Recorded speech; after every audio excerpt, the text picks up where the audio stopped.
বলি সুবহানাল্লাহ।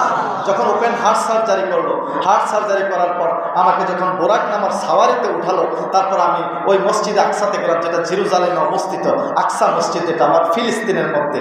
ওই আকসা মসজিদে যখন আসলাম, আসার পর 2,24,000 মতান্তরে 3,24,000 পয়গম্বর তারা দাঁড়িয়েছিল। আমি নবী তখনকার সময় ইমামতি করেছি। চিল্লায়ে বলি সুবহানাল্লাহ। ওই তখন ইমামতির কারণে আমরা বলি সৈয়দুল মুরসালিন। কথা কোন ঠিক কিনা? কথা সৈয়দুল মুরসালিন ওই তখনকার সময় থেকে। আমি আলোচনা সংক্ষিপ্ত করে ফেলছি, সময় খুব ঘনিয়ে আসছে।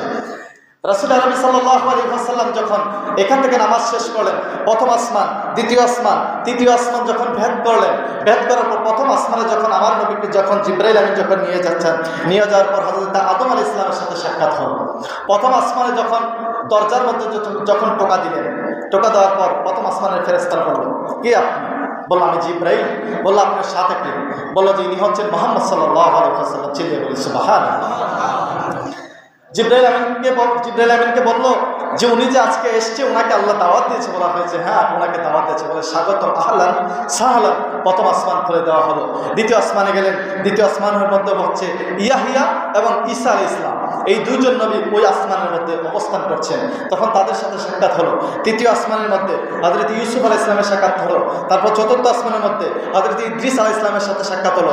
পঞ্চম আসমানের মধ্যে হযরত হারুন আলাইহিস সালামের সাক্ষাৎ হলো। ষষ্ঠ আসমানের মধ্যে হযরত মূসা আলাইহিস সালামের সাথে সাক্ষাৎ হলো।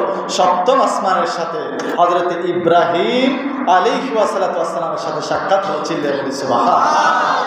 প্রত্যেকটি আসমানের নিদর্শনগুলো বলতে গেলে অনেক সময়ের প্রয়োজন। প্রত্যেকটি আসমানে এক একটা নিদর্শন দেখেছেন। জিবরাইল আমিনকে প্রশ্ন করেছেন, জিবরাইল আমিন উত্তর দিয়েছেন, এটা এই কারণে হয়েছে, ওইটা ওই কারণে হয়েছে। আমার নবী জান্নাত জাহান্নাম দেখেছেন।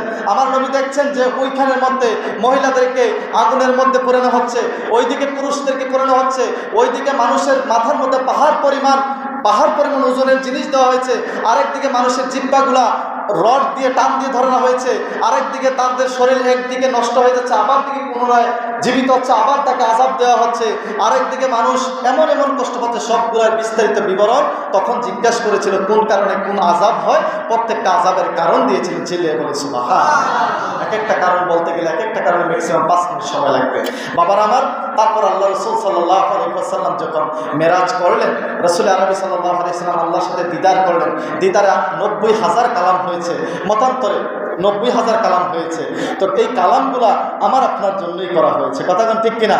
তো আল্লাহ পাক রব্বুল আলামিনের হাবিব যখন মেরাজে যাচ্ছেন, প্রথম আসমান অতিক্রম করছেন, দেখছেন কোন ফেরেশতারা দাঁড়িয়ে দাঁড়িয়ে আল্লাহর তাসবিহ পাঠ করতেছেন। দ্বিতীয় আসমানে যাচ্ছেন, দেখছেন কোন মানুষ রুকু অবস্থায় আল্লাহর তাসবিহ